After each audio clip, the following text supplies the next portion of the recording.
Mike, keeping an eye on the stock here as far as the deal price. What are we looking for in the market? It's amazing how fast this got done and what a reversal and a change of heart it is for Twitter's board. Right. You have the board agreeing to a cash deal, $54.20. The stock should open up right up against it. The only variables at this point is the financing going to be done? It's committed at this point. I think there's general confidence it will get done. Is there a regulatory glitch in there? Unclear. It seems as if maybe the idea that potentially another bidder comes in is pretty minimal at this point, because you would think the board would have had those feelers out beforehand. So at this point, the way the stock is, there's not a lot of movement from this point up to the bid, and we'll see if there's any other variables we haven't yet heard about. Dan, what does this suggest to you? I like how Kramer put it earlier today. He was saying, look, they didn't want their stock to get down to 30. They saw what just happened to Netflix. They're set to report earnings this week. If it was another disappointing earnings, that's what could have happened. So they went with the other option. Yeah, I would think this suggests the earnings we're going to see on Thursday aren't going to be great. And one of the things that Twitter put in this press release was there will not be a conference call or an analyst call tied to those earnings, as there normally would be. Just to pick up quickly on something Mike said, we've seen reporting that there's no go shop as part of this. We also, in the press release, there's nothing on breakup fees on either Twitter or Musk's side. We'll obviously hopefully get that via probably an SEC filing or something more detailed. But that's pretty interesting, right? Because Musk himself is still on the hook for almost all, for half of this deal. There's no equity partners listed here. And what happens if Twitter does find a better offer, if somebody just unsolicited shows up? Take us behind the scenes, Dan, about how this happened in such a quick time period and why the big reversal for Twitter's board that they decided to do this. I'll say first what I don't know, which is the role that Jack Dorsey did or didn't play in this, right? Because he seems to, even though he has a very small shareholding in the company, only one vote on the board, he is the person who has been there longest. He plays an outsized role. He obviously has a relationship with Musk.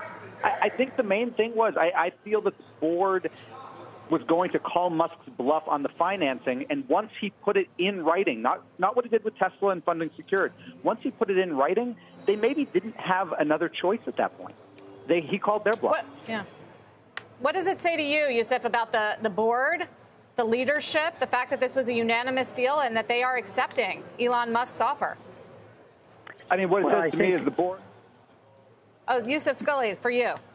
Yeah, thank you. So I think, look, this basically says that the board initially was not interested in selling, and then, shareholders, existing Twitter shareholders put their feet to the fire. And that, plus the fact that the funding all of a sudden became secured, quote unquote, kind of forced them to take the issue more seriously. And look, $54.20 a share, $54.20 a share is equivalent to about 7 times revenues, about 26 times EBITDA. That's about twice as much as where Facebook is trading. It's about 40% higher than Alphabet. I think that's a great deal for shareholders, even though the stock was at $77 some time back.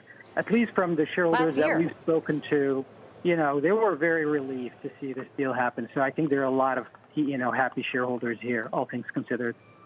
Is it a good deal, Mike, for shareholders, or are they selling themselves short? It's relative to what else was available in the likely place that the stock would trade to. So what's happened in the less than 2 weeks since he first offered to buy the company?